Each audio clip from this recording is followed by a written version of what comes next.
What's up, nerds? It's your boy, the OG GM, 10 o'clock in the morning here at Site B on this, the third day of July 2023. Reminder to all you pet owners out there that these fireworks tend to freak our dogs and cats and other associated companions out. So make sure they are in a safe, comfortable place. Make sure your windows are not opens large enough that they can make a break for it. You know, every year, hundreds and hundreds of animals get lost or whatever during the 4th. It is very bad on the psyche for our poor fuzzy friends. So that's my PSA for the moment. It's time to take a look at the tabletop role-playing game stories for the beginning of the week. Let's set our compass, chart our course, get out our sextant. Look, I said sex. Look at our maps and see what controversies and news are percolating at the beginning of the week that we can see how they might affect the week going forward. But first off, happy anniversary, Dungeons & Dragons 3.5. Today is the 20th anniversary of Dungeons & Dragons 3.5, that dreaded day when our DM said you got to remake your characters and buy the new books because Wizards of the Coast just changed the entire thing instead of, releasing an errata, which is what they should have done. But nope.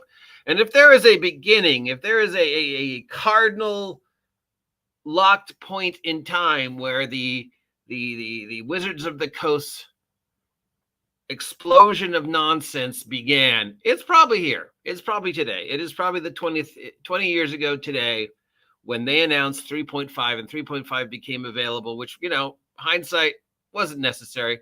It was not necessary, much like 5.5 is not necessary.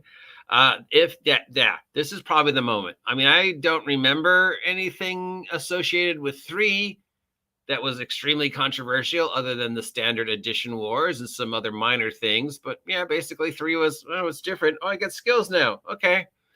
But 3.5 is probably the first moment. That is the first crack. That is the first inkling of how insane Wizards of the Coast would become. Who knew now, today, 20 some odd years later, that little teeny bit of rules changes and that, you have to buy the second book, even though it's not that different, would lead us to where we are today. I feel like I got to have a 40 ounce and be pouring it out in memory of. All right. This lovely picture of this lovely paladin informs us that the ORC is done. It's finished. It's kaput. It is on its way to the people in Washington who deal with these things to apply the copyright and translate it to the Library of Congress, where it will sit unchanged for the next 70 years. Hopefully. Unless, of course, they say, no, we're not going to give you a copyright. I mean, that rarely happens because basically getting a copyright is fill out a form and give them, well, I don't know how much it costs now. It costs me $45 to get my copyright, but I'm sure it's more now, and especially for something this large. But yeah, I mean, you can get, it's not that hard. So, I mean, technically nothing's impossible, but chances are by this time next week, the ORC will be official and we will have the official thing from Paizo law firms that we can stamp onto our product to say it is protected by the ORC. Now, hopefully, the one in the sample PDF is not the one that's being sent to the Library of Congress, because the one in the sample PDF includes references to a game, which means if that is what is copyrighted, then every ORC product will be referencing that game and will be the ORC for that game and everything else. So at the top of the stream will be that game. So please remove it. Also, there is a mistake in the ORC regarding the rights to films and televisions and whether you can or cannot make ORC product using a established IP. That one was completely wrong. I speak from experience. So yeah. So let's hope they caught those and removed them and sent them, and we'll see. But maybe by this time next week, we can start publishing. Generally, nothing too negative. I mean, it's probably the best we're going to get out of the OGL nonsense of the year, as far as we know. I mean, there could still coming down the pike something that does what we wanted to do better. But for right now, I don't see anything. And most of the people who reviewed it agree with me. It's not perfect, but it's not awful. And the morality clause is so vague as to be pretty much, yeah, I mean, it's sort of there, but not really. It's who's really going to press the point. I mean, it's more of just like a sensationalism thing at this point than an actual legal mumbo jumbo. If people make a fuss because you mentioned a bad word or showed titties or something in your book, well, that's each individual, but it's not technically in the ORC. And why we may never understand the whole upstreaming, downstreaming thing, it's out there. So yeah, you can start putting stuff under the ORC if you want. And if you don't, there's other ways to do it. All right, what else is going on in the tabletop role-playing news world that has nothing to do with Wizards of the Coast? Monty Cook Games has announced something called Who the Devil Are You? A player-led zero-level prep RPG and narrative game where you build the whole adventure around a picture and then things just sort of develop. I don't know how it works campaign-wise, but for one shot, sure. Interesting idea. I mean, the system's already available. It's like $24, but it's Monty Cook. And my feeling about Monty Cook is he makes amazing things. He makes amazing stuff. But his follow through, like, dude, I'm still, Patalis, Arcana Unearthed, Iron Kingdoms, all the stuff you've released over the years and never really followed up on that are out there, So instead of a new system, maybe it could have been just nice to do more stuff for your Sephiroth. I don't know, maybe. Yeah. So if that's your thing, it's out there.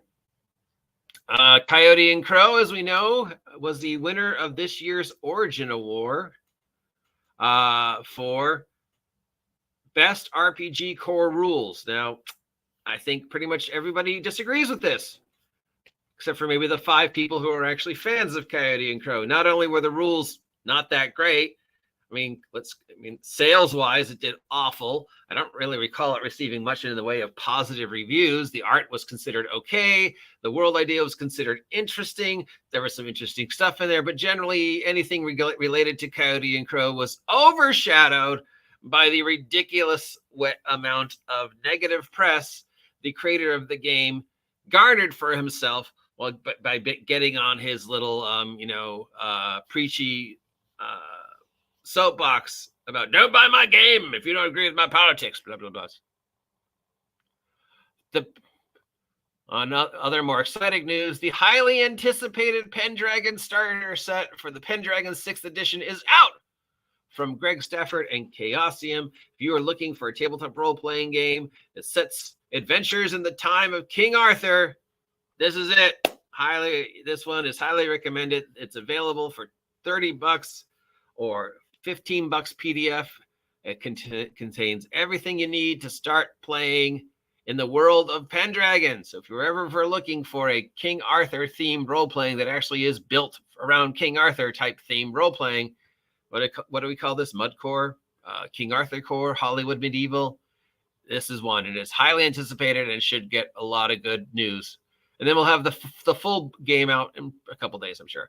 Let's see. It looks like we've got some new stuff for Shadowrun. This comes to us from Catalyst Games. We've got a new book about argumentations, cybernetics and biokinetic stuff from them. And then we've got something about shapeshifters in the world of Shadowrun. And if you're into Shadowrun style body horror, biokinetics, cybernetics type role-playing game, there's also Wretched New Flesh from my friends over at the Red Room. So that they do that role-playing game. But this is $20 for these books. Not bad. So if you're looking to expand upon your Shadowrun world, there you go. Anything else going on that has nothing to do with Wizards of the Coast? No. Okay. Wizards of the Coast time.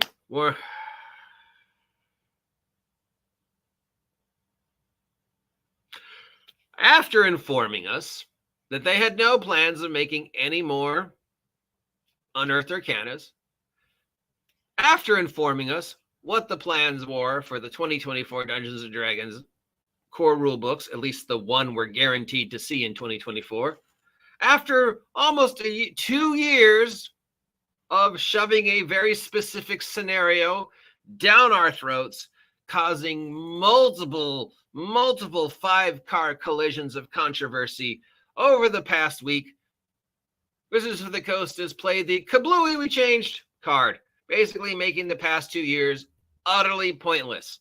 They have released a brand new Unearthed Arcana that changes everything.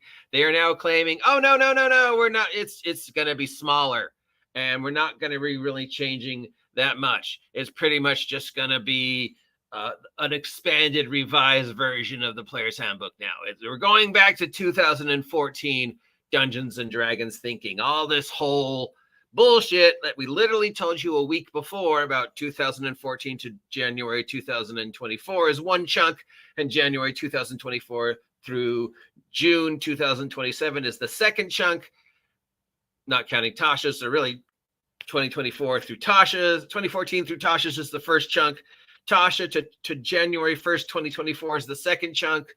January 1st, 2024 to June 27th, 2027 is the third chunk of 5e. Well, now maybe it's not. We don't know. There's a new thing, and there's a survey. And so basically, kablooey, we changed. Ignore everything we just said. Ignore everything we just said. I fucking hate you, Wizards of the Coast. What does this mean? At face value? Well, I guess now you don't have to buy the new shit. I mean, not that you had to buy the new shit anyways. Considering what day it is today, I guess we could say that what Wizards of the Coast has informed us is that 2024 Dungeons and Dragons Player's Handbook will be the 3.5 to 5e.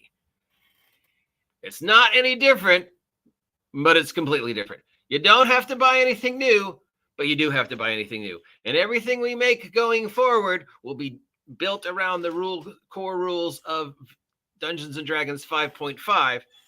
You can still play 5.0. We're not going to make any product for 5.1. Everything in Tasha's and all those other books doesn't matter because we've redone it in this brand new book. It's not an errata because we still want to charge you the $68 for the 20 pages of art. So yeah, if you were old enough to remember 3.5 and 3 and the whole conversion and the whole you don't have to, but you do. This is exactly the same. And it's weird that this information falls in our laps on the 20th anniversary of 3.5, because literally what they are doing is making 5.5. So if you remember whatever happened in 20 years ago, this is exactly the same. It'll be exactly as frustrating. It'll lead to the exact same amount of controversy and arguments and BS. And oh my God, just but that's okay because Beatles and Grimm is going to make a super duper deluxe box set for the Shattered Obelisk product that is coming out. You remember the Shattered Obelisk product, of course, being the one that was supposed to come out in November to begin the transition from Dungeons and Dragons 5 to Dungeons and Dragons 2024, then got moved back, then got moved forward, and is now coming out sometime in September, which we were informed would explain everything, except there's no mention of that explanation anywhere in the write-up, which we were informed would finally explain the obelisk, just like Rime of the Frost Maiden was supposed to finally explain the obelisk. But if you read the prompt, no explanation, and will finally confirm that the main motivating force of the obelisk that has been suspected since 2014 is our man Vecna, and that Vecna will be the prime impetus in 2024 because there's apparently a big Vecna adventure thing planned for 2024. Vecna will be the impetus for the transition between Dungeons and Dragons 5 and Dungeons and Dragons 5.5.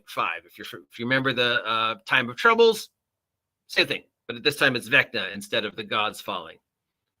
Now, if you read the write-up right now, no mention of the obelisks, no mention of the explaining them, and of course, no mention of our man Vecna. So who knows? Remember, everything Wizards of the Coast told us over the past 2 years is a lie. And speaking of lies, our boy Daniel Fox cannot keep his mouth shut.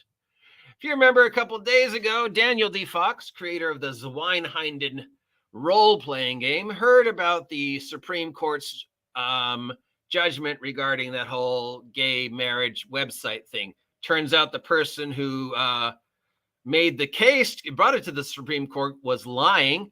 But the Supreme Court passed their thing. Some people are for it, some people are against it. Who knows? So, Mr. Fox said, well, if the Supreme Court can say this about you,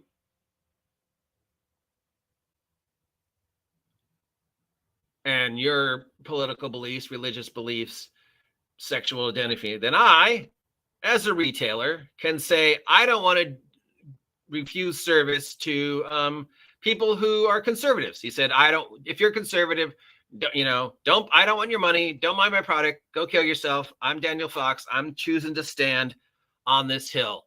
Well, the response for many people was, okay, fine. You don't want conservatives buying your stuff.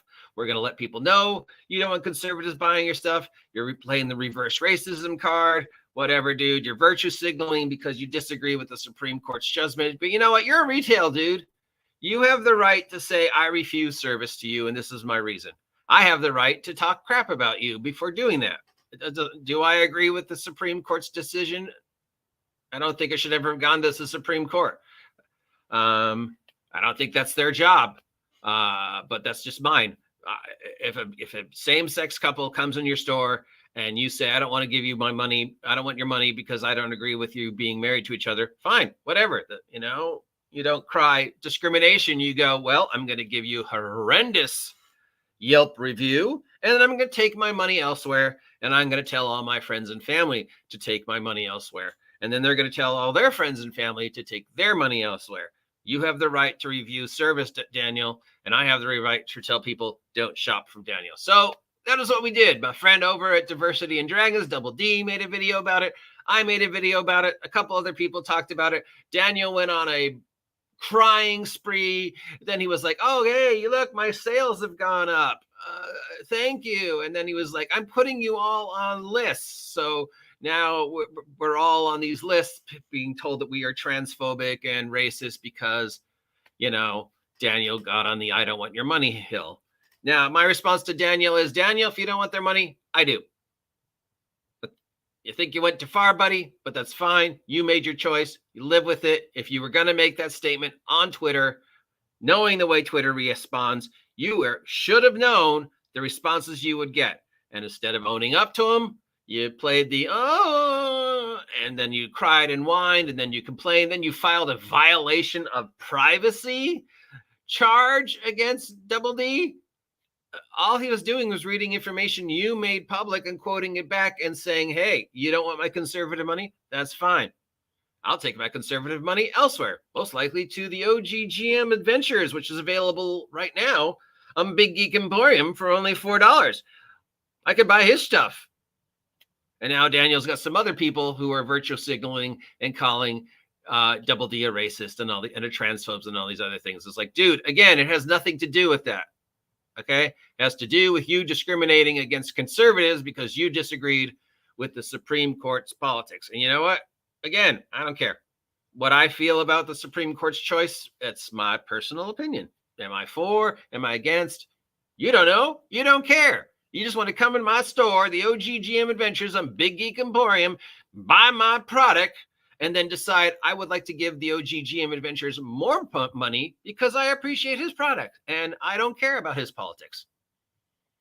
Now, if you want to know my personal stuff, I've got a separate channel that talks about that stuff because so many people apparently want to talk about that. I want to talk about stupid elf games. And Daniel D. Fox, if you do not want the money for Zweinhinder, I do. I want your money. So this has been going on now for a couple of days between Double D and some other people. And Double D is being very, very, very, very, very above board about it. He's basically saying the exact same thing I'm saying. Thank you for the free press. If you don't want their money, we'll take it. Thank you for the free press. If you don't want the money, we'll take it. People are insulting him. People are insulting me. People are insulting other people, threatening people. And the response again is, Okay, fine. You don't have to agree with me, but thank you for continuing to talk about me. If you don't want my money, I'm sure the OGGM wants my money. When I do, I want your money. I think I've been blatantly obvious about that since day one. I want your money.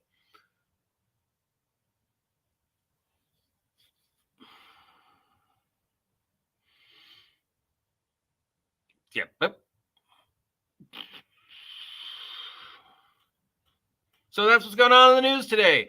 Also, apparently we're arguing about rules as written. That's a whole separate topic. I've already said my piece about rules as written, but I probably will have to say it again because the wheel of pointlessness is spun to the rules of written controversy again.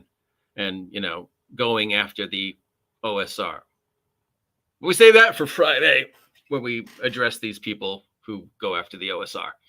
That's it for today's tabletop role-playing game news. If any of those stories are something you want to find out more about, let me know and follow up on it. I'm sure this Daniel D. Fox thing won't go away. I'm sure the ORC/Wizards of the Coast nonsense won't go away. I'm sure maybe someday we'll get it back to just talking about silly elf games, but I'm not sure. I don't know. Maybe we won't. Maybe this is it. Maybe this is the future of the hobby, is just us tearing each other apart instead of going, God, I really, really appreciate playing this game. What do I know? I'm an idiot with a box and a cat. Asking you to take a moment to like, share, and subscribe to the OGGM Adventures. And remember, I have got merch. I have got 14 different things up for sale at Big Geek Emporium. Link down below, including 3 brand new adventures featuring the final Minions on a Mission, issue number 16, collecting each and every minion I ever created, all with brand new information, brand new random tables, brand new slime. And then we're going to take a break because I'm working on Wretched stuff right now. And then we're going to do something different. Once I finish this project I'm working on for Wretched, I will probably get back to the monthly zine type thing since so many people appreciated it. And if you do appreciate the product that I make, again, remember, Big Geek Emporium, link down below. I do want your money. I will talk to you losers later. Love ya. See ya. Get off my land.